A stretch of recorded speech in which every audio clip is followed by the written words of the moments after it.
This past weekend, we had the second installment of our current series, Stories to Live By.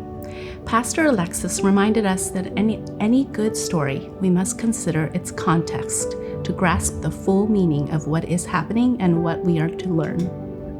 If you missed the message last weekend, please go back and listen to it on the Meck App or watch it on Meck's website or YouTube channel. It is worth it. I will never forget how one of my Bible teachers would begin reading passages to us that would start with, "Therefore, such and such happened." He would always pause and say, "Remember, before we go on, it is important that we see what the therefore is there for."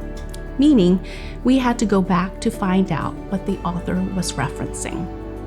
In the English language, we don't just start out a story like that. Stories start with once upon a time or a long, long time ago, or even begin by setting a scene. But you can't come out of nowhere and say, "Therefore, Jack and Jill came tumbling down the hill."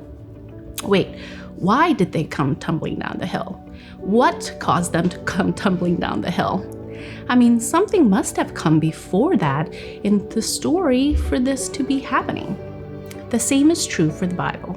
We can't just point a finger and read a few verses expecting to understand what is going on.